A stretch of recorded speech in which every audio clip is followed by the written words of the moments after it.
Good evening, everyone. My name is Susan Watt, and I will be your moderator for OTF Connects tonight. We are welcoming Tina Zita to our session this evening, and she's from Peel. She's an instructional technology resource teacher, and I believe, Tina, when you and I were chatting, you said 40 schools that you are responsible for? Okay, so that's a lot of miles on your car and a lot of miles on you, too. Yeah. So we're really looking forward to hearing about Tina's experiences with math, so capturing student thinking in math. Tina, welcome, and welcome to all of you as well. And I'm going to turn my mic off, and I will let Tina take over. So welcome. Thank you. So I'm super excited to be here tonight. This is my first time doing an OTF session, so hopefully you guys all have patience with me and we'll have a great night of learning together. So like Susan said, I'm an instructional technology resource teacher with the Peel District School Board.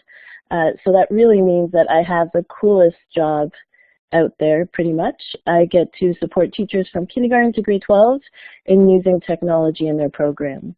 And the high school part of my package is new this year, so that's definitely a learning area for me. I think a lot of the ideas, though, have also come through exploring with a few other groups. So on the side, it is a dream job, Jessica. It really is the best job out there. But on the side, I also facilitate AQ courses for OISE, and I also have the opportunity to be part of a special group of educators called Apple Distinguished Educators that connect across the world. So this summer I got to hang out in Berlin for a week and kind of explore there. So after tonight, if you want to connect with me on Twitter, or any of the other social media platforms, let me know. At Tina_Zita is my Twitter handle, but you can find all of my social media pieces on about.me. I may have a social media problem out there. But just coming to tonight's conversation or tonight's topic, the journey for me actually started probably about 1.5 years, 2 years ago. There was a small group of us working on some iTunes U courses, and a VP and myself, we were just thinking of all of these strands that were happening in isolation, that there really was this common theme or this common need of how could we capture student thinking. And we have all these amazing digital tools at our disposal. How could we use those tools to capture student thinking and maybe capture the thinking of students that we hadn't always heard in the classroom? And we'll put a link into the book if you're interested in downloading it, but it just really was the starting point for my journey. And it really led me to kind of look at math and digital tools and student thinking in a different way. So for me, one of the things that really came to mind is we have a lot of K colleagues that use the listen closely or look closely hashtag, and that's really the piece that keeps standing out in my travels. I have the luxury of being able to sit beside some of our friends and have some of that one-on-one time sometimes. And it's amazing what they'll say, or the pieces that you can pick up when you can hear their voice, when you can capture their thinking in a different way. I think traditionally we haven't always captured that when we use paper and pencil. There's these new possibilities when we capture it with digital tools. And I think it's from listening to that conversation, it's being able to have that closer look, and we don't have that time in our classroom to do that for each of our students, but also to be able to hear their processing as they're working through their thinking, and eventually, or ideally, to see that growth over time. So that's our goal tonight, is kind of just to walk through some of those pieces. So we'll talk about starting simple. Some of the apps and tools we're going to talk about tonight you may have explored already. So we'll try to gauge how the group is enjoying it and speed up or slow down. But it's really about starting simple. To me, that audio piece is huge. How can we bring the audio in? I've been exploring some different, more creative ways, I guess, of capturing student thinking, getting students to be a bit more critical, but also applying those concepts that they're exploring. And then I think the biggest question that always comes up after we show all those examples is, how do you keep track of all those individual pieces over time? So we maybe just will share what we all are using. And I'm sorry if I have a bit of the sniffles. But as we start off, I'd love to learn a bit more about you. So in the chat window, if you don't mind, if you could just tell me a bit about yourself, where you teach, and what you would like to get out of tonight's session, that would be awesome. So again, the chat box is on your left if you're on a computer, or on the bottom right if you're on a mobile device. And somebody has to be the brave soul that starts us off.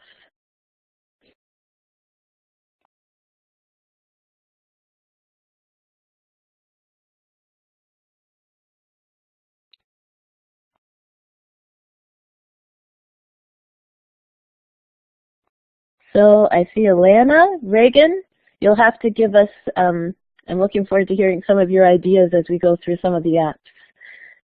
And we have grade 2 and Alana from Niagara, nice to meet you. Jan, grade 4, awesome. Lauren, nice to see you. Do you work with Duffer and Peel, Lauren, or the PDSB?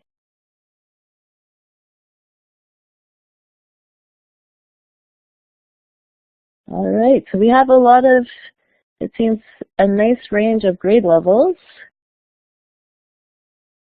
And wanting to get some new tools. Hopefully we'll be able to help you with that. Nice to see you on here, Christine.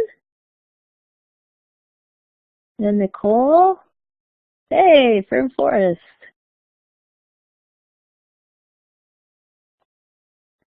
Nice to see some folks and maybe no. Awesome. So it looks like we have some duplicate of some of the grade levels, which is awesome. As we go along each section, we're going to make sure we pause so that we can collect some of those ideas. If you do want to jump in in the discussion board, feel free at any time in the chat box, or if you want to join in chatting as well. We want to really brainstorm and see other possibilities of how we can use these tools as well. So many great folks. I can't wait to learn with all of you tonight. So if you're okay, we are going to go on to our next question. But if you're still adding in hands-on learning and math, cool. Connecting evidence and connecting to trajectories. Awesome stuff. Awesome. Okay, so our next question. Now, some people already did this here, but just so we can have a little visual again. So just like you did, like some folks did with the map, if you can go to the clipart and choose a symbol and just put your symbol in one of the 4 corners. So if you're in primary, if most of your work is in junior, if it's mostly in intermediate, or if it's in support and leadership.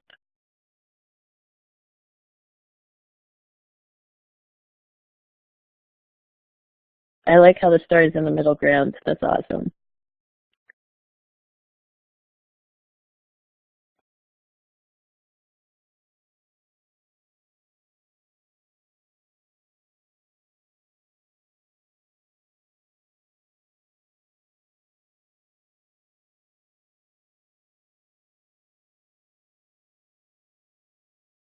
Cool. So it looks like we have a nice variety of folks from all edges of the K-8 discussion.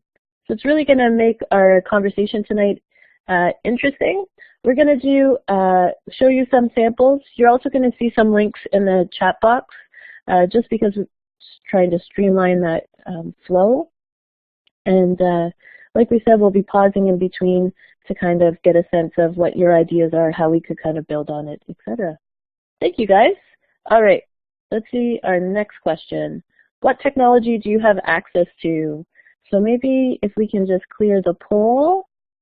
Susan, sorry, did you want to pose the question, or do you want me to?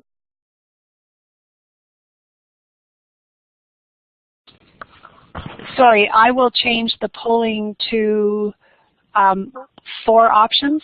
So no, it's okay. We can do it just one at a time. It's all right. We can say, we'll just do the yes. So do you have 5 options or 4 options? You have 4 options. So all we can do with polling is just choose A, B, C, D. We don't actually put the questions into the poll. The questions are on your slide. Yep, so I would say if people have tablets, they choose A, laptops B, Chromebooks C and BYODD. Does that work? Yep, sounds perfect. Okay. So if you have access to mainly tablets, if you could click on A, if it's laptops or desktop computers that you're connecting to, B, if you're using Chromebooks in your school, C, and if it's just a mismatch or you have kids bringing BYOD, click on D. We'll go with D if it's a bit of everything.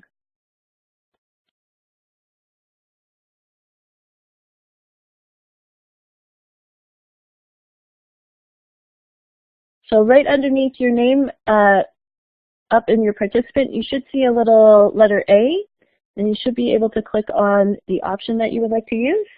But I'm seeing a lot of A, Ds, As, A and Bs, a lot of mismatch of a bunch of stuff, which is cool. So a lot of what I've been doing is looking more at tablets, but we'll be talking about some online options as well as we go along and what's available where, I guess if you want to say it like that. Cool stuff. Thank you for that. Okay, we have another question. I'm sorry, just full of questions tonight. This one's a little different. I just want to hear some of the ways that you're already capturing student thinking in math. So on the next page, we're just going to have a blank sheet. And if you want to use the text tool on your panel where you picked up your clipart, and just tell us some of the tools that you're using right now to capture student thinking in math. And it could be as simple as you're taking a photograph of it, or a fancy app you're using, or maybe you're doing old school portfolios, and it's all fantastic. So if you could just add that to the page, that would be wonderful. And just again, I'll remind you that if you're using the text tool, you have to be on a desktop computer or laptop. So if you don't have the text tool, just use the chat. And the text tool has a little triangle in the bottom right-hand corner. If you click on that, it gives you the option of changing the font, size, color of your text. So that's completely up to you.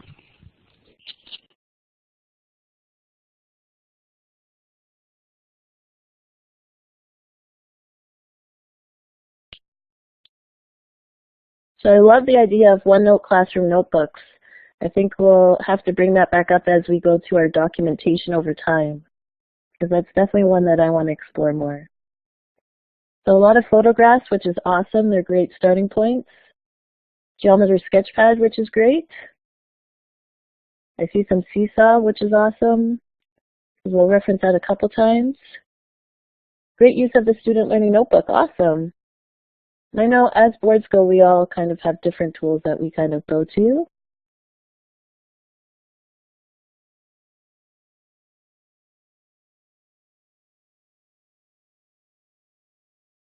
So it seems like we have a couple Google Classroom folks. And Explain Everything definitely is a really rich app that we can touch on. Instagram. Love that, Kathleen. How are you using Instagram? Could you put it in the chat? I may have an Instagram problem. I love the platform. Love to get to use it more in the classroom.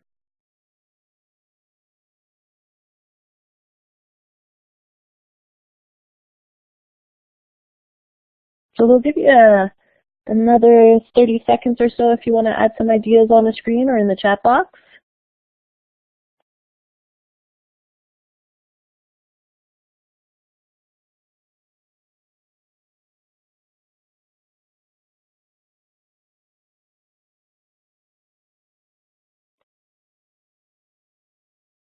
And our math journals and our notebooks are fantastic places to be as well.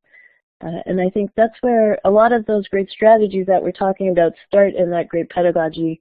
It's seeing how we can enhance them with the digital tools that we have.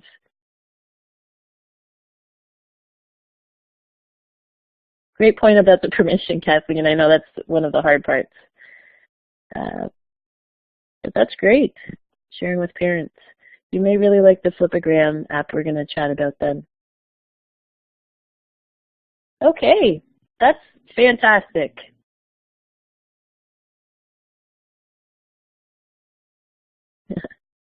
That's awesome. So many different tools. It's fantastic. I think there's going to be lots of ways that we can learn from each other tonight, just sharing some of those experiences and those tips and tricks that you've learned. So really, we're going to start with that starting simple piece, if that's okay. So we're just going to switch the page here. And really, to me, I think that was the difference that a mobile device has really made. It's hard to believe that an iPhone, I believe, is 8 years old right now. An iPad is 5. I can't imagine a day where we didn't have these walking smartphones in our pockets that just let us take pictures whenever we wanted to take them. And that really has changed that conversation about documentation. I remember being a grade 1 teacher and you'd have to go get a camera, take the picture, download the picture before you could do anything with it. And really that's where a lot of our documentation pieces have changed, just because we have such easy access to it. I think the hard part though is, what do we do with the pictures?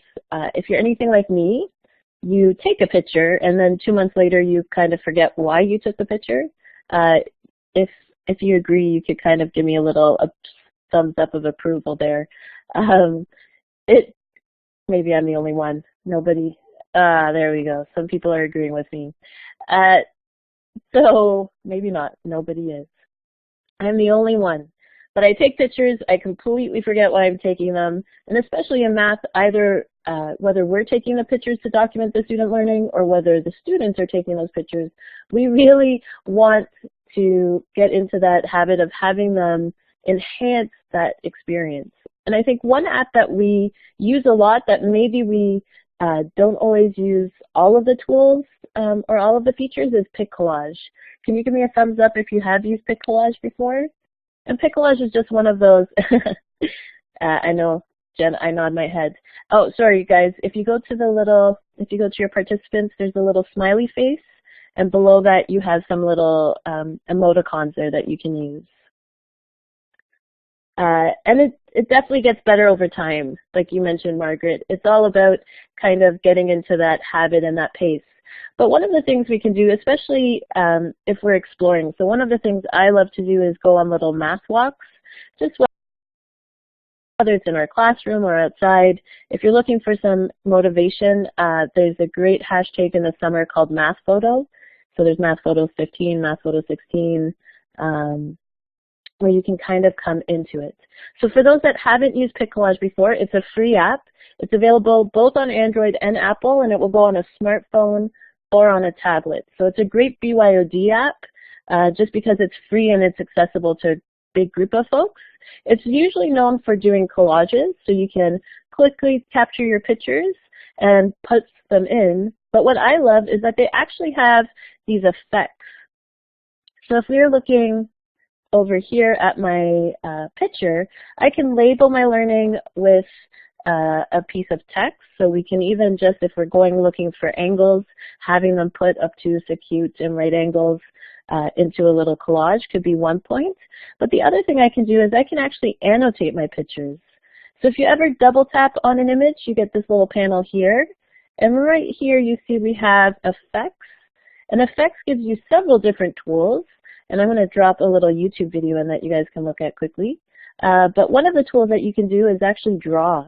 So think if you're talking about shapes, if you're talking about angles, if you're talking about symmetry, fractions, you can actually have them take that picture that they just captured and now annotate right on that picture so we can see what's happening and what's exploring. So just to give you a little visualization of that, I'm just going to put a little YouTube clip that we captured into the chat, if you like. Does anybody have any comments about PicCollage or any questions?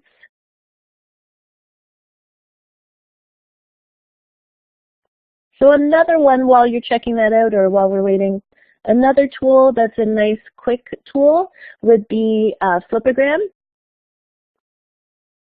Flipagram is just one that I like to use personally. So Kathleen, hopefully I got the right name. Kathleen, you mentioned that you were using Instagram. So Flipagram lets you take your pictures and literally within 15 seconds you have a video. So when we're going around for a shape walk and we want to take those pictures, or if we've done a math exploration in class and we want to put that compilation together for parents, a great way of capturing that learning and passing it on. Another way that I've used it is I use it for creating minds-on activities. So one of the ones we once did was, why is 10 an important number? And we just had 10 in a variety of different ways to help them kind of think of 10 as to kind of provoke them to think a little differently.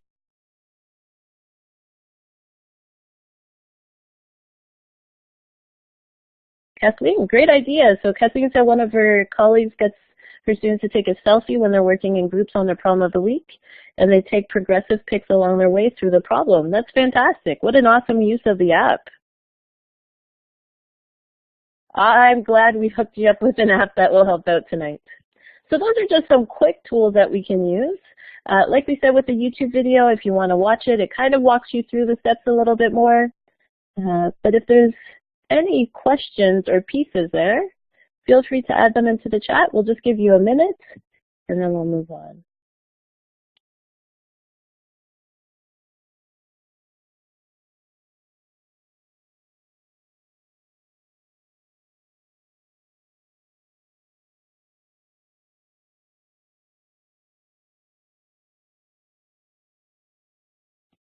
All right, so it seems like everybody feels okay with that.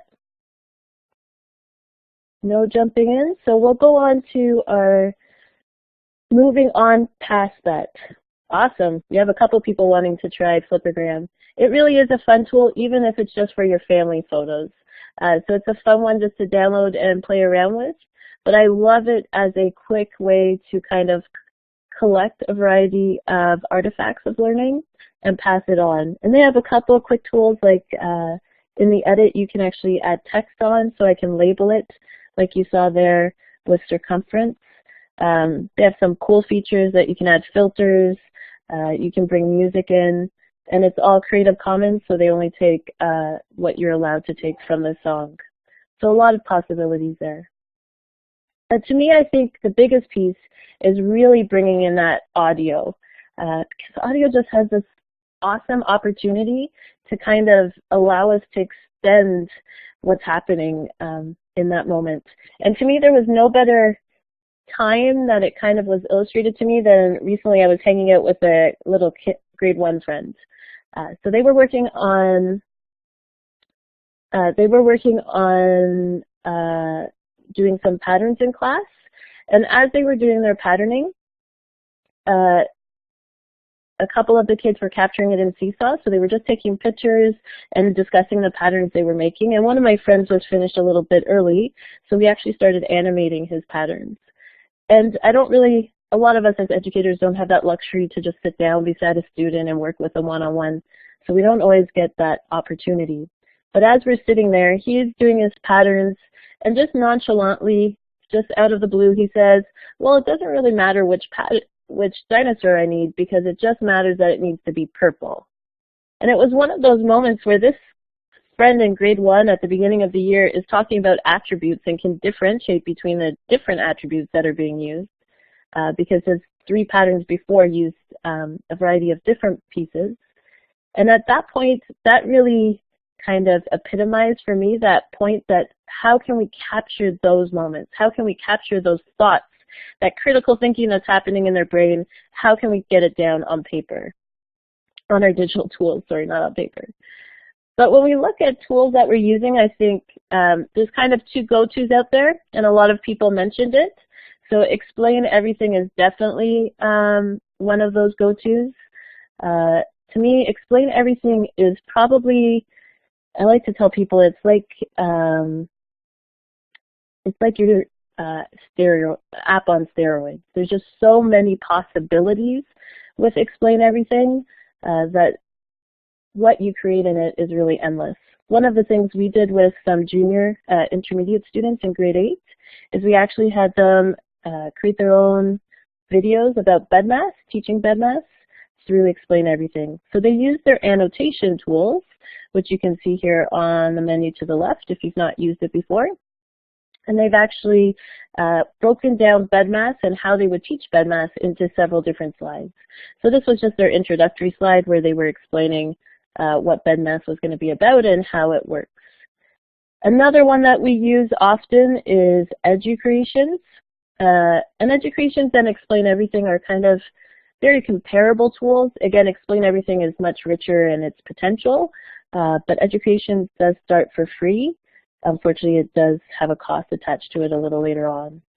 What I love about Educreations is its simplicity, so we can bring in that text, we can bring in those pictures. So as we're talking about measurement, really getting them to record right on the screen. And we call these screen capturing apps, and you can see an example in the chat window. But as we're looking at screen capturing apps, they don't just capture what you're saying and what's on the screen, but they also capture your movements just like we're seeing right now. So two fantastic apps if you've never checked them out. So a few folks have said they haven't. But Jennifer, did I get Jennifer or Jessica? Sorry, somebody just asked about Flipagram and movie editing. And I think the next app is really going to be maybe one that you want to check out as a starting point. So Explain Everything and Educreations are awesome apps. Sometimes, though, the hard thing with apps is kids spend so much time on the tools that they don't actually start diving in and exploring their mathematical thinking. So sometimes we're looking for an app, especially when we're trying to capture student thinking in math, that really simplifies the capturing process and lets us focus in on the mathematical thinking. And one of those apps is called Shadow Puppet. Just maybe if you guys don't mind, could you give me a thumbs up if you've ever heard of Shadow Puppet?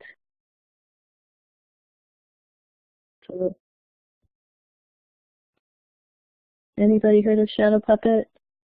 I see Kathleen. Jessica says no.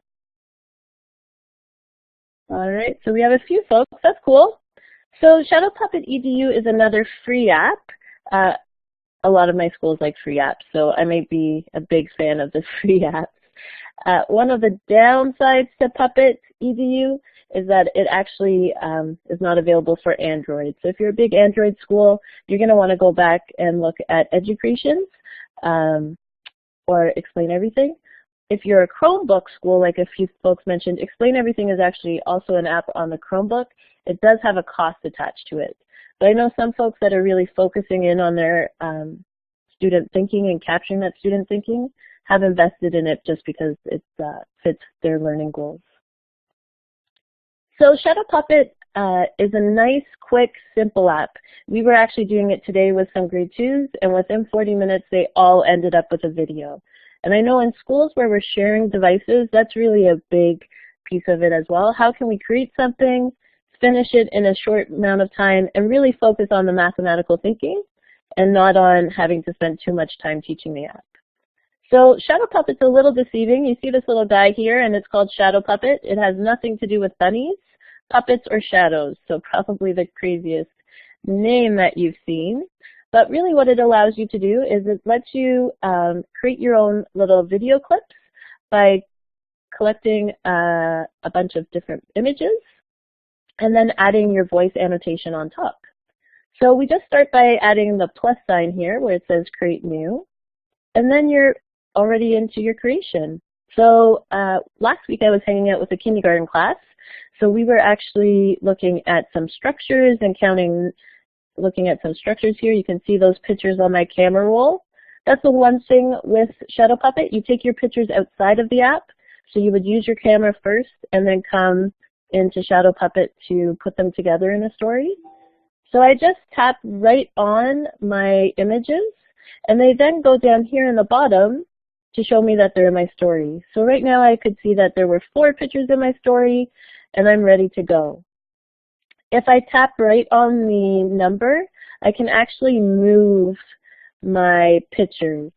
So I can move my pictures around in the order that I want them to be in, and then I can go next and start my recording. And Margaret, that is definitely a good point. Some of the apps like Explain Everything, and I know Educreations has started to charge for more features as well. And that's one of the hard parts is sometimes when you're starting with an app is convincing others that it's worth the money. But like you said, Margaret, Explain Everything is definitely worth it. Shadow Puppet would be a nice place to kind of get your feet wet and then decide if you want more. So we have our pictures. If we go in, we're now ready to start annotating. So as we look at our page, we would just click on our next to go through our pages.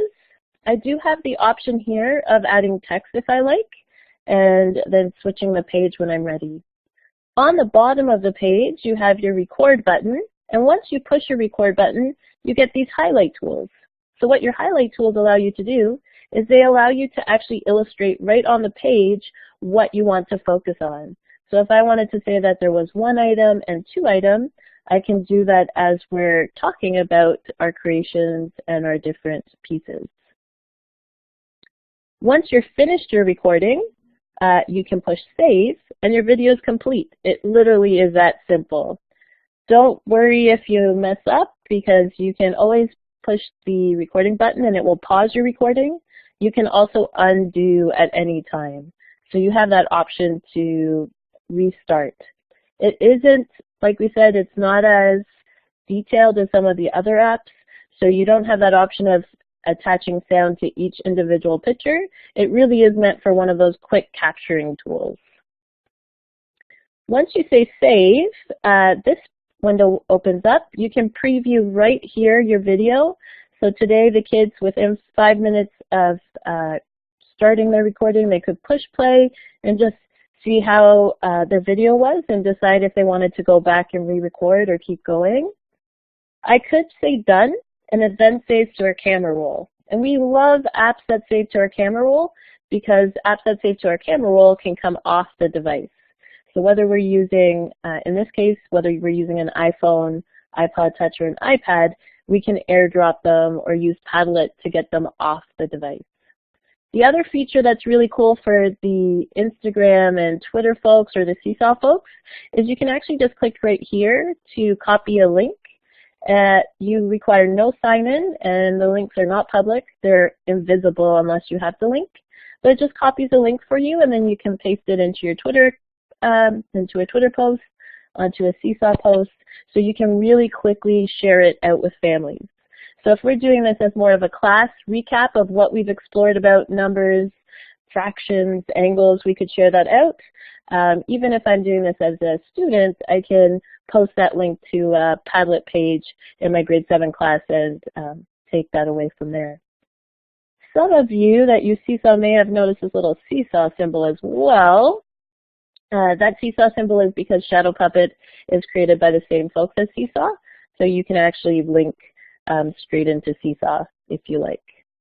So we're just going to put a link into a little video clip where I've gone through the steps if that instruction wasn't quite clear, so you can check that out. But maybe if some folks want to add some ideas, whether you want to add it in the chat or right on the page, can you see Shadow Puppet working in your practice? Can you see an example or a learning goal that you're working on right now that it would work for?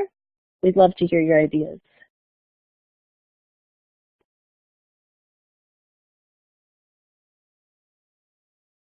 So the example that's in the YouTube video you're going to see is an example of fractions. And fractions, just trying to show different ways of making half. Just seeing here.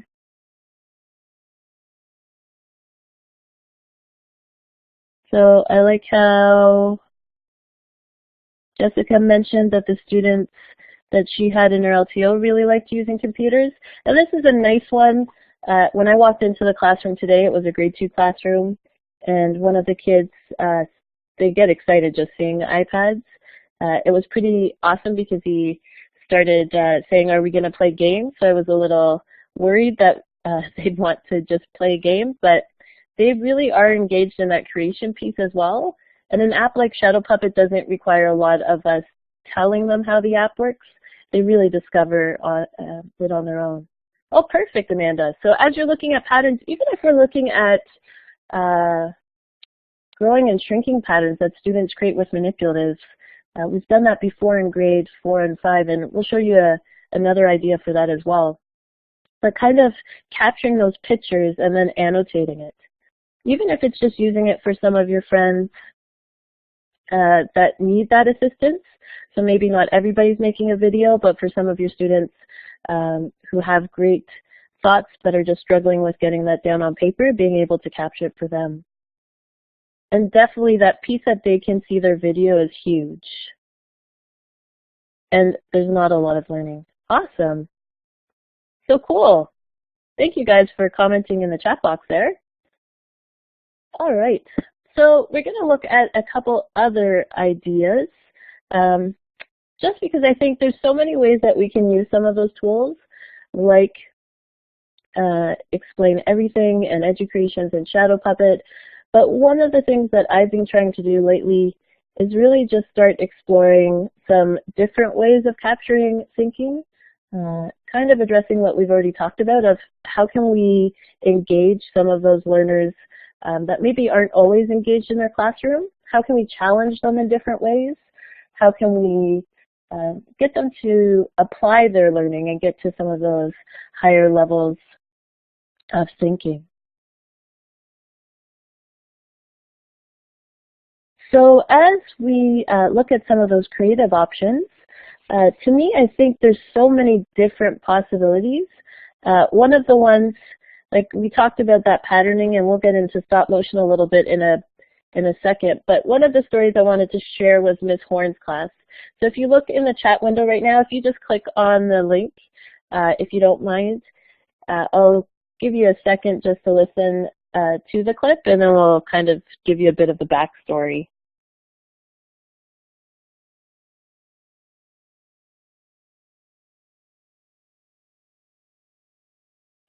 Yes, which one doesn't belong math has to be the best site and the best exploration topic. And I wish I knew, we did the activity last spring, but one of the authors from, the hashtag escapes me right now, Young Children Doing Mathematics. Sorry, Matt Aldridge usually saves me on that hashtag there. They actually just published a book on which shape doesn't belong. The media can't be played? Oh, all right. I'll tell you the story then. Could you give me just a thumbs up if you did see it? If not, you'll just be stuck with my story. So I'll tell the story. So the story was, I was going to work in Ms. Horn's class, and her kids used a lot of tech, so it was really fun to go and play and see what we could do. And they were working on shapes. And I feel like there's some strands in math where we're always adding just this little bit, which is fantastic to have that circular curriculum, spiral curriculum that we keep going back to. But it's always hard to kind of challenge them. And when we look at 2D shapes and comparing 2D shapes, it's something they've done for a while. So as we were exploring, we really realized which one doesn't belong math would be a perfect fit. So we started off with a few examples from the site, which seems like it's a big, it's loved by a lot of folks in the group so far, which is awesome. And if you go to their site, wodb.math.ca, we'll find the link and put it in. They actually have a whole shape section, which is perfect for us. So, and just like Lauren mentioned, getting the class to talk, it was a perfect situation. So we put up the four pictures, which one doesn't belong math, is a bit like Ernie and Bert back in the day of one of these things is not like the other. And if you remember that song, you're probably a bit too old.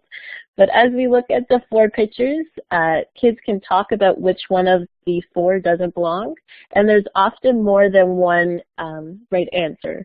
So it really allows for a rich conversation in class. So the next piece was, why don't we make our own which one doesn't belong math? Now, I don't know if they all had 4 that had multiple answers, but it was cool to see them really try to take their understanding about shapes and apply it into their which one doesn't belong. The other piece that was funny was I came in with all of these great plans of which apps to use. So one of my friends, I thought we would just use Pic Collage to put the 4 pictures in. And as I'm telling them about picking their 4 pictures, one of the students puts their hand up and says, well, you know, Miss, Poplet would be a great app to do that with. So the kid was right. Poplet was the perfect app to do which one doesn't belong with the 4 boxes. So we let them use the apps that they chose. And I had that humbling moment with technology where they reminded me how much they know. And then we got into saying we wanted to capture our voice, and I had Shadow Puppet in mind, and one of the students was actually put their hand up again and said, we use Seesaw. We could do this with Seesaw.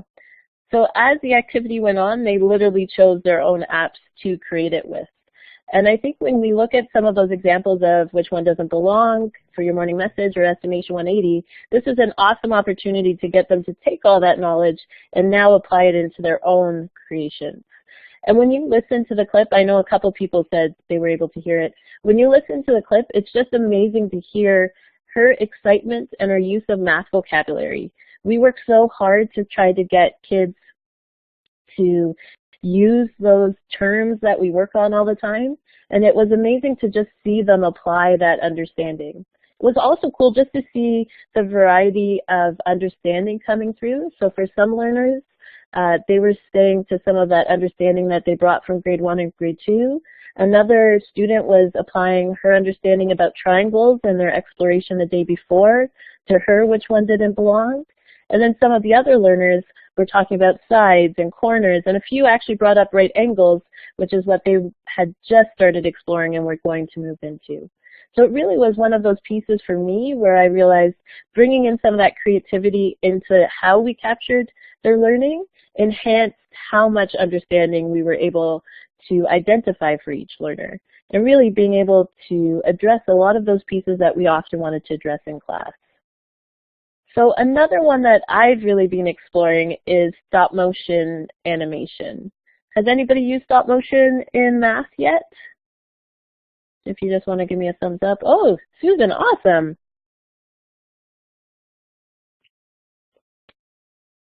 So we have a few people that have said no.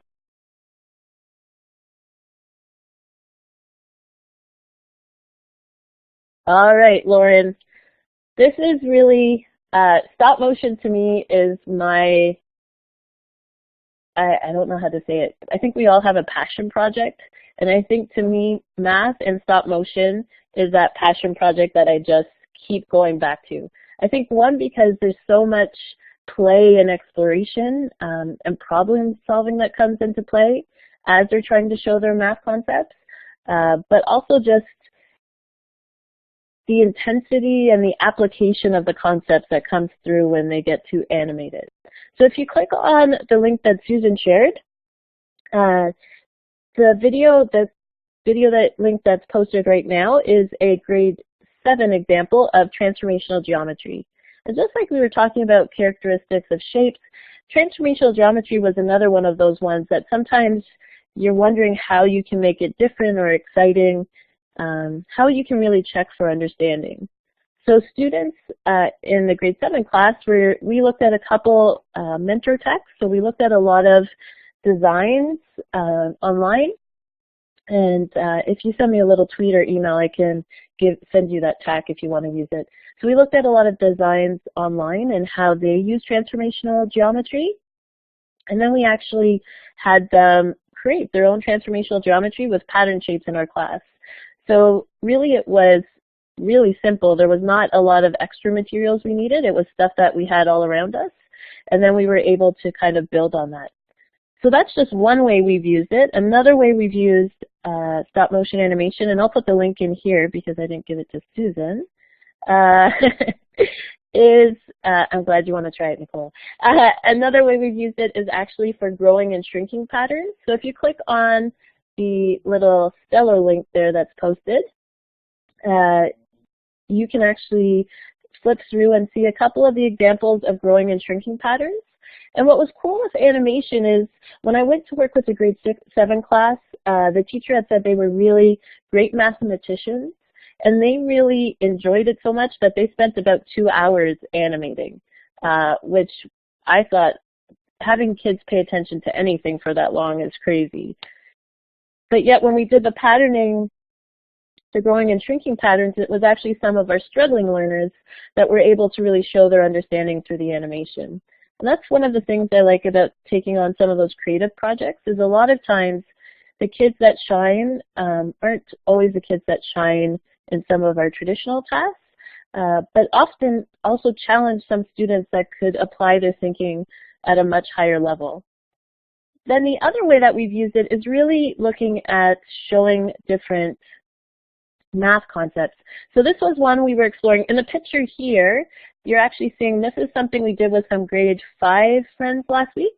They actually had some pumpkin data they were doing with their classroom teacher, and each group was animating their data, so they were bringing their graphs to life. So just getting them to try to figure out how they could represent that data. What was really cool was a lot of our conversations about the jumps of numbers on their y-axis. So just how could they fit 100 when they just had such a small screen? So it was really cool to kind of see what was happening there. The link that you see from Instagram is actually some friends explaining division. So we just did some paper and marker and some base 10 materials, and the challenge to them was how could you explain division and multiplication using these tools. So we'll go through the steps for you. Again, at the end, we'll give you a link to the video. So if my chat doesn't make sense, you can kind of jump in there, and then we'll maybe brainstorm some ideas again. So the app I use for stop motion is called Stop Motion Studio. There's a couple reasons for that. There's so many stop motion apps. Lego Movie Maker is one that a lot of folks use, and sometimes that has a benefit because kids have used Lego Movie Maker at home. iMotion is another one that's out there. I like Stop Motion Studio for a few reasons. Stop Motion Studio is available both on Android and Apple. So again, for that BYOD classroom or for the variety of devices we have in our school, we can access it. It's also available on phones. So for some of you guys in intermediate that have kids bringing in the old iPod Touches or their old phones, it's something we can use on their devices to kind of maximize that learning in that place. So there's 3 rules to animation, and maybe we'll try to actually type them here. The first rule of animation is to keep your tablet still. So one of the hardest parts of animation is you don't want your device to move. If your device moves, then it's not going to trick the eye into believing that your objects are actually moving. There's lots of funky, cool ways to kind of do this. We've put iPads on book stands. We've laid them on a table or a chair. We've put them into IKEA napkin holders that are clear. We've put them into egg cartons or into your book bins. As long as your iPad's not moving, you're good. The second rule of animation is to move your characters a little bit. Now, if you've ever done animation, a lot of times we do animation with clay animation. And the hard part with clay animation with a lot of our kids, even in the 6, 7, and 8 panel, is they don't create characters that actually move together. So math is a perfect piece because with our math manipulatives, we're only often adding 1 or 2 pieces at a time. So it's a great chance to kind of get us into animation and then use the skill and the strategy in other subject areas. And then the last thing we do is we speed it up.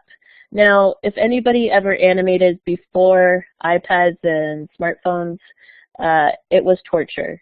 So I did it with my students. They take 250 pictures on a camera. I would have to download them.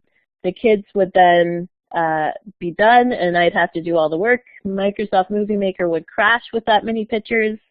So it was a lot of tedious work on my part, and the magic was lost by the time we downloaded all those images. So now with an iPad, you just push play and you're ready to go. So after we push the plus sign to create our new movie, we'll just switch over here. So right there with your plus sign, what happens is we go into the capture mode, into the snapshot mode. So over here you see whatever is in front of your screen. With animation, it's better if you have a blank background or if you're against the wall, because if people move behind it, it kind of gets in your scene.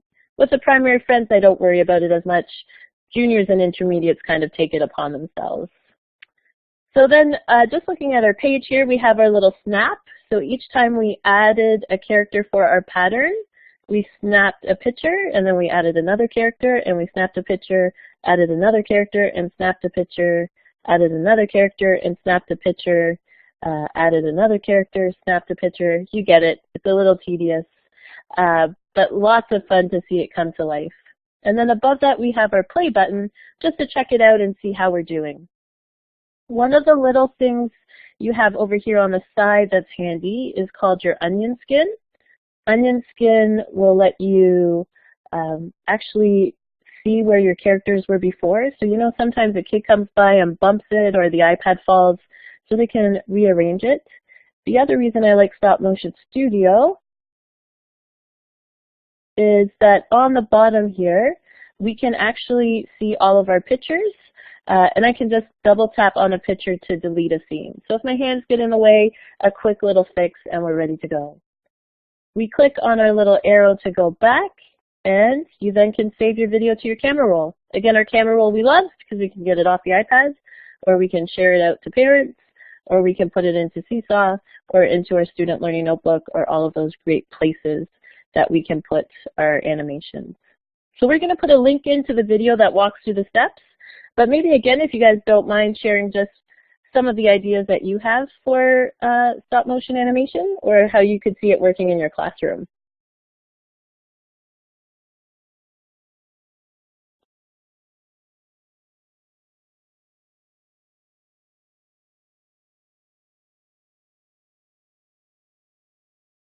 Yeah, Kathleen, patterning is perfect. Operations with fractions, Anik, that would be really cool. Oh, I love the idea of conducting surveys. You could almost have your little chart come to life as they have characters adding on. Great idea, Jessica. Oh, Nicole, perfect. It's cool when the ideas sync like that. So a lot of times what we'll do with our animations is we'll use a Padlet or Seesaw or a tool like that so they can explain their choices, that it just enhances that documentation. And it brings us to that great triangulation of data when we look at product observations and conversations. I really would love to see it with operations with integers. You guys are going to have to send me that clip when you try it out. Awesome, Jessica, and that's a great point about that idea of documenting over time. So even if it's some of that mathematics that we're doing on a daily basis, it's awesome to be able to capture that with stop motion and to be able to go back a week later or 2 weeks later and see that change over time. Great point.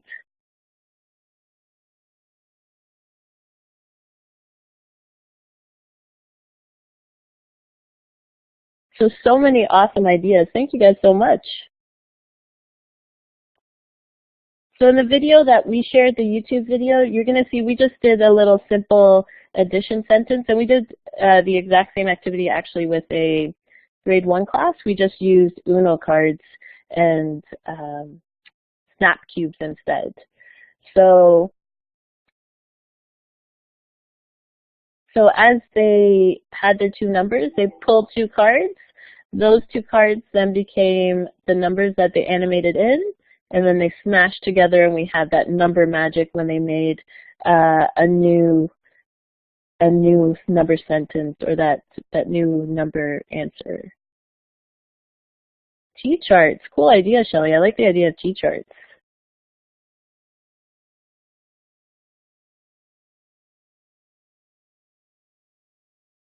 Yeah, Carol, I was trying to think of that too. I was thinking the idea of regrouping would work really well with animation, the idea of having different numbers and having them come together and magically turning into a tens versus a ones. A lot of possibilities there. And like you said, to me what's really cool with this is just the opportunity for us to let students be creative with their mathematics, be creative with how they show their thinking. And it's definitely a strategy that they can take back into their home life, if they want to bring their toys to life, whether it's also using it in science or social studies. There's so many different ways we can use it, but really a way that we can kind of enhance that, that documentation piece. Thanks for coming, Laura. All good. All right.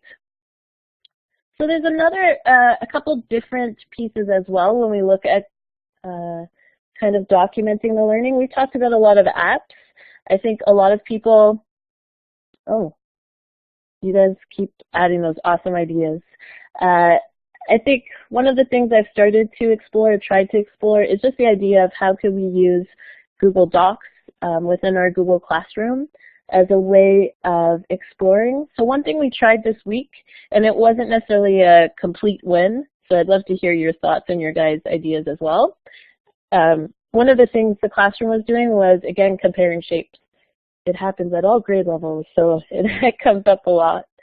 So the students were looking at shapes, so again we used which one doesn't belong. And we took a couple pictures from their website as well as from the Twitter feed. And the idea was for students to comment on which one they thought didn't belong.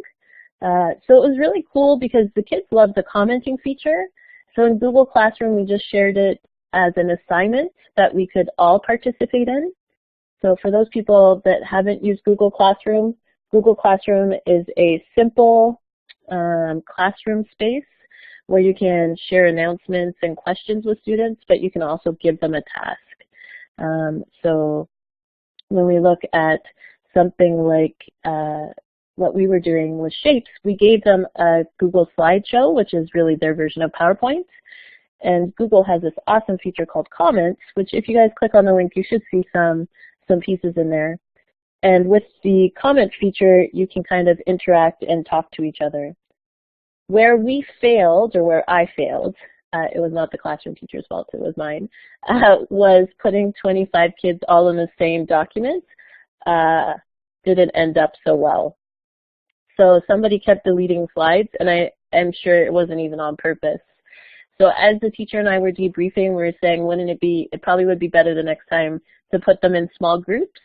But the cool thing with Google Classroom was we were able to just rejig and give the slideshow to each student, make a copy for each student, and then have them share it with their friends to do their back and forth. Another thing we've done in the past is, again, going back to shapes, is co-creating our own cheat sheet of characteristics of shapes.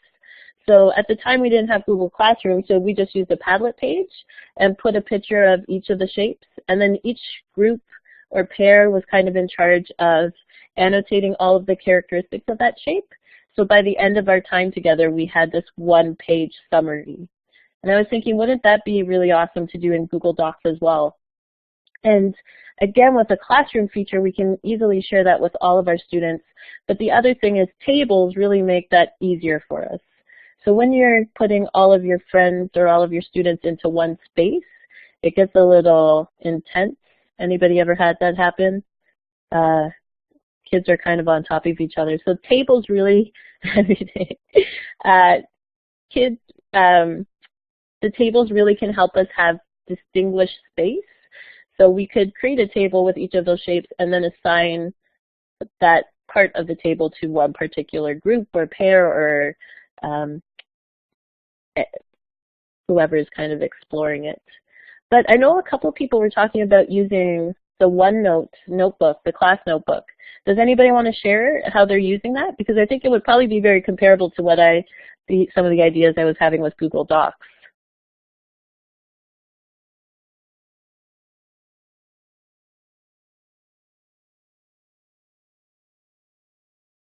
Sorry, they may be away from the device right now.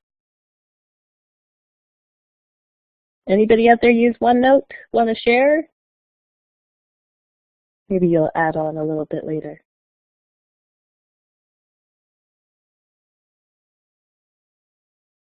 Awesome. So Corianne is writing. I just can't see that. Sorry. So Melissa, oh, Corianne. Cool. So Corianne, you use OneNote for them to for you to send them assignments, but also for them to capture their work, which is fantastic. I saw a really cool idea, and I wish I had captured the name. Somebody was using it for students to create their own math rule books. So they were using OneNote. So OneNote is a lot like Google Docs, except that they would have kind of sections. So it's really like a true digital notebook. And a really great idea I saw was students went into their notebook and would write a rule for all of the different things they were working through. So this student had just written their rule about perimeter, and I think the teacher was sharing it out on a Sunday night, which was just, how cool is that?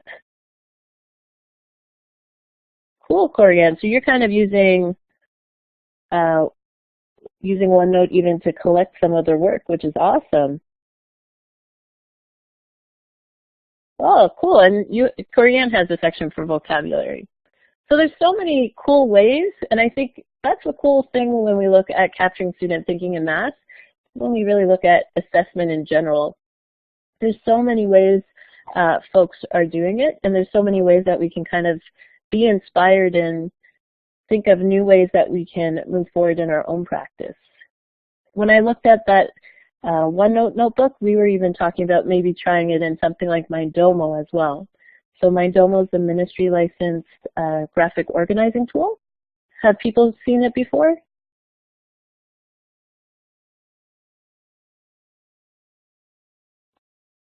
Awesome. So we were saying Mindomo would be a great way to do that as well, or even using Mindomo for a class math word wall that we could link to our class site and parents could kind of check out. So another way that we can kind of bring that collaborative piece in. Awesome. So there's lots of folks using Mindomo already. Fantastic. I think another one that I've kind of been exploring is coding. And I know this is kind of like the hot topic word when it comes to EdTech right now. And there's so many ways we can approach coding in the classroom. And I know we often talk about the math links. But to me, when we look at coding, what's cool with coding is that we get that higher level of thinking, but when we pair that with some of our simple tools we talked about earlier on, we can really start enhancing that documentation piece. So we can get back to that triangulation of data where we not only have their product of learning, but also have that piece where we're now capturing their thinking and them explaining how the math kind of linked in. So one of the examples, and we've done different things. Yeah, perseverance and problem solving. That is definitely true. And that's what I love about coding. So the picture of the friends in the screen, they were actually in grade 1. So last year they were working on mapping and geography, social studies, and they were working on positional language and math, which would be a link we would make before. So we were saying, wouldn't it be great to bring them together in coding and to code Scratch to go around the page? And it was funny, we started exploring it was kind of a two-part lesson. And the first day we explored, these guys were fixated with GPS. So we originally had planned on doing kind of like a treasure chest piece. So treasure hunts, doing a little treasure map. But the kids were so fixated on GPS that we decided we wanted Scratch to move like the little ball would move in on a GPS system. And it was just awesome to watch the natural problem solving, like you were saying, and it just come up, and hopefully I'm saying your name right. So when we looked at how far Scratch needed to move, we were bringing in our understanding of how far he moved the last segment to go the next. So did we need a bigger number or a smaller number? When we looked at students trying to figure out how they could add their voice, they just started to explore. And the best part was we did it the first time, and the next time I went back, one of our friends had already downloaded the app at home and was asking me why her volume didn't work. So I was giving her a private little tutorial in grade 1 on how to go fix the microphone issue on her iPad when she went back home. So just so cool to see that piece and just to see the possibilities. I know a lot of people have seen Brian Aspinall's work, Matt. One of our Peel colleagues, James Cash, puts out a lot of awesome math challenges as well. But there's so many awesome ways that we can kind of take that thinking that's applied in coding, but then putting it alongside something like Shadow Puppet, where they can take the picture and talk about it, or just even a quick video clip, that we get to that triangulation of data and a much higher application of their learning. Sorry. So Shazadi said they did coding for the App Ed Hack competition. Oh, cool. I haven't heard of that. That sounds really cool. I'll have to check that out. And it says, Jan. Jan, it's awesome when kids learn coding and then they want to come back and show it to your students. Has anybody coded a specific math concept? Or more attacked it from that problem-solving angle? Ooh, congrats, Shazadi. So NIC volume, awesome. Another colleague, Nicole James, last year, she did probability with her students. I had another colleague, and even though it was junior, they did use the Scratch Junior app, and we love those open-ended coding apps. Code.org is awesome, but being able to create in some of those open-ended programs just give us more flexibility in connecting to our learning goals. But one of the things a colleague did is they actually created a touch game for polygons right within Scratch Junior. Oh, and that's a great point, Carol. There's so many ways that we can bring robots into that coding experience too. We did that last year with Dash with measurements and angles.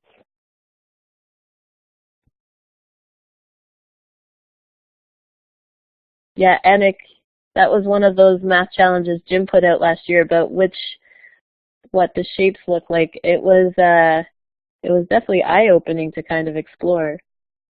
Definitely fantastic for spatial sense. Just amazing to see how kids kind of explore and work through it.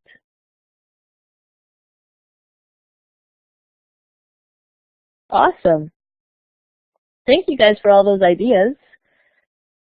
Was there any questions? Did you have any ideas? So looking at stop motion, looking at Google Classroom, looking at coding, any other ideas for the classroom that you think would be help us or to add to the group conversation? I see Anik added the spheros, angles and distance. So awesome to kind of bring those pieces to life, isn't it?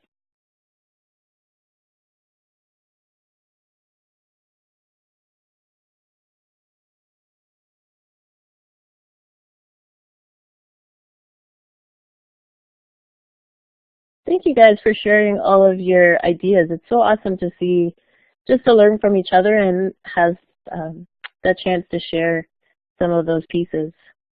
I think the hard part that usually comes up about this point is that we have those pic collages, we have those flipograms, we have those shadow puppets, we have those stop motion videos, but now what do we do with it all?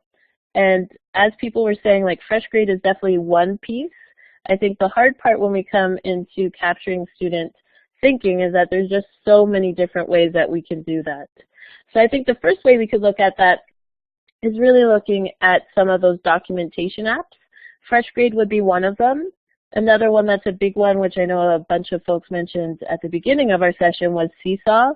And Seesaw is really created as that digital portfolio tool. So a lot of possibilities for students to add their own documentation in, but also to capture that product and then put their recording right on top. Sesame, has anybody checked out Sesame before? Sorry, I'm circling the wrong word. So Sesame, similar to Seesaw. Actually, Sesame is probably more similar to FreshGrade, a Canadian company, a Canadian team, and they created their app as an assessment app for teachers to document their learning. So there is a way, I'll try to see if I can find a little clip, Christine, to maybe help along with it. Sesame did change their tool, so it looks a little different than before. What I do like about Sesame is that Sesame has an option to add an assessment tool, and the one that I use the most is called a checklist. So with the checklist, you can actually put in those pieces that you're looking for, whether it's math vocabulary, specific words that you're looking for, concepts that you want them to illustrate. And as you're observing in your classroom, you can just tap on the items that are met on your checklist. You can then also add images and add comments to that checklist. So where Seesaw really is meant as a digital portfolio tool and you have that awesome long list of great work that they've done, Sesame gives you some of that chance to create specific assessment tools and differentiate between your private-public pieces. Very similar to FreshGrade in that regard.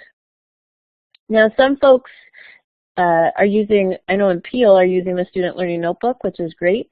So that's a really great reminder just to remember that your school board sometimes has options that they've either connected with, that they're supporting, or in our situation in Peel, that they've actually created themselves. So being able to know where those supports are or what they kind of suggest is a great place to go, because you really want to make sure that you're staying to your board's guidelines and alternatives. Because there's just so many possibilities there with where things can go. We just want to make sure we're following those guidelines. I think two ideas that I'm still exploring, and maybe somebody in the group has had more experience with them. One of them is math blogs. We explored this a few years ago with having students kind of blog about what they were creating in math. And I think in some respects you really have that with Seesaw, don't you? When the kids put in their artifacts and comment on them. But now with the new Google Sites feature, I'm wondering if we'll get into more digital portfolios and using Google Sites as a place for students to kind of add as they go along. But it seems like some folks, you're using your OneNote notebook, your class notebook as a digital portfolio as well, which is a great tool to kind of address that. Are there other ways that you're working on keeping track of all of your documentation over time? Are there go-to apps that you're using?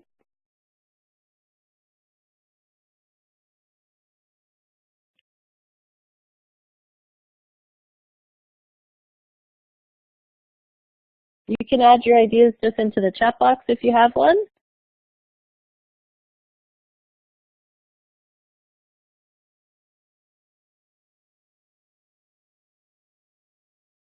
Yeah, Susan, I find with Evernote, because Evernote's terms of agreement weren't so great, a lot of people have moved on to other tools. And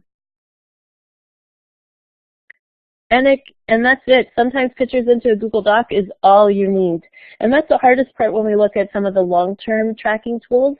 There's never going to be just that one perfect tool.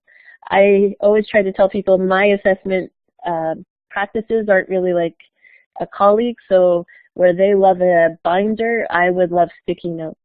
So for me, Sesame and Seesaw were perfect tools for me. And other folks wanted something like OneNote because it had more structure. So that's the hardest part when we get to that final stage, is really finding what works for you and what works for your students. And that changes year to year even. So we have a few folks using Seesaw and Google Classroom, which is awesome. Oh, and Compass. That's a new one for me to check out. Thanks, Jen. And I love that, Carol. Great point about Google Classroom letting you put feedback in. It's a fantastic feature with Google Classroom, being able to add that private feedback and to have that conversation back and forth. And being able to track it over time even. And I think the commenting feature in the doc just enhances that even more.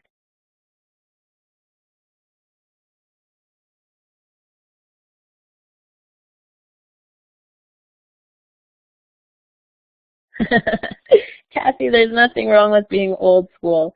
We all have that system of kind of keeping track. That's a great point to also mention that on your iPads, you can create albums for students and put in the videos and the pictures you want to save. It's just one thing to remember with albums is that they're not really taking your pictures away, they're just grouping them like a paper clip. So never delete them off your camera roll, or you are deleting them off your device, but a great way to just keep items organized. And it's about finding your own rhythm. Sometimes people will tell you all these different apps, and really it's always about finding that one that will kind of invigorate your practice and change things up a little bit. And that's going to lead us into our next piece really well. So as we're coming to an end to our discussion tonight, there's a lot of things we talked about. We started off with some of those simple ideas of using something like Piccollage to kind of enhance our documentation of just images and to annotate right on them. We talked about Flipagram for quickly capturing them together. We looked at Shadow Puppet, EDU, as a way of annotating on those pictures and now adding that voice element. And we talked about all of those different creative pieces, including stop motion animation to kind of illustrate or coding, and then all those tools to organize them. And sometimes when we talk about tech, we get to this point of a presentation and we start feeling overwhelmed. So really, the question I have for you guys, I guess, is what is that one idea that you'll start with? And maybe just give us some ideas of how you see that working in your classroom. So Kathleen's telling us flipogram and shadow puppet. And Lauren wants to try stop motion, which is awesome.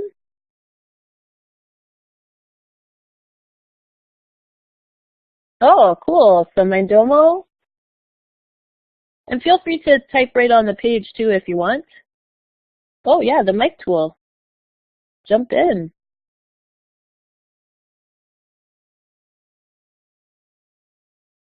So we have a bunch of stop motion.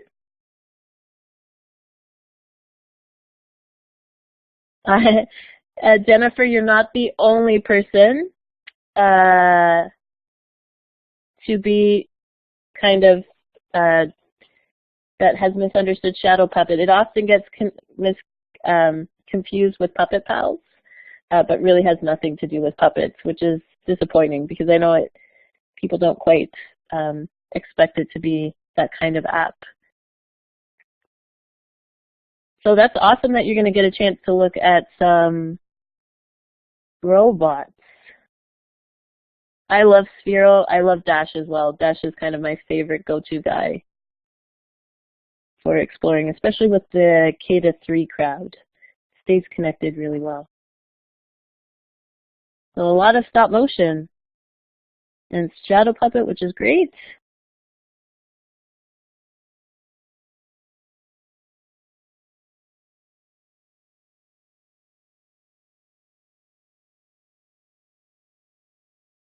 Yeah, Della, that's a great point. Laura, when you look at stop motion, it often does engage some of our kids that aren't usually engaged. I think the very first time I did it with a friend's class, and she had a few friends that found that focusing a little more difficult. And it was really cool to see the complexity of the patterns they came up with. We were trying to figure out if it was the provocation video we used, or just the fact that they had a video at the end. So it forced them out of just creating a typical linear pattern and creating a pattern that had several pieces to it. See, I brought my stop motion, and I hope everybody shares some of these stop motion clips as you're creating them. I'd love to see what you come up with and what your students come up with. And Susan, that's a great point about the stop motion. It's nice to see students doing it in a group. The other piece is a lot of times we don't have one-to-one situations in our classroom. So 2 or 3 kids in a group with stop motion is fantastic. Everybody in the group kind of has a job to do. I find with mobile tablets, once we pass 3, it kind of starts going downhill a little bit with that piece.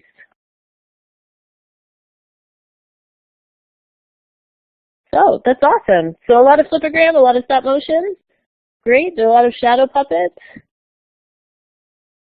So we'll love to see some of those examples. I think the piece right now is just seeing if there's any questions that you have, any pieces that we didn't address over the night that you kind of want us to address. You can use the microphone if you like, or keep adding them to the chat window, or putting them right on the page if you want as well.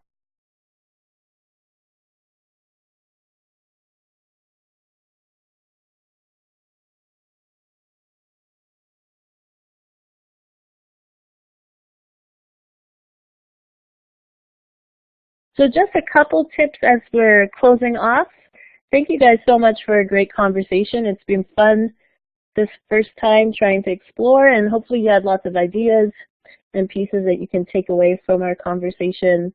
If you are looking for tools to collect and you're not quite committing to that long-term piece, Padlet's a great little tool that you could use to capture some of those video clips. The other idea, if you are using iPads or iPod Touches, is to remember the AirDrop features that are available on your Apple devices. A nice quick way, that you can can build and get some of those student examples to your device. And if you just want to review kind of the topics we explored tonight, some of them were put in this Adobe Spark. Sorry, just trying to get the link here.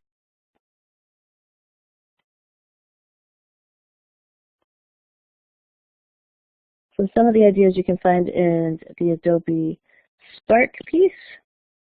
And hopefully that helps you out as well.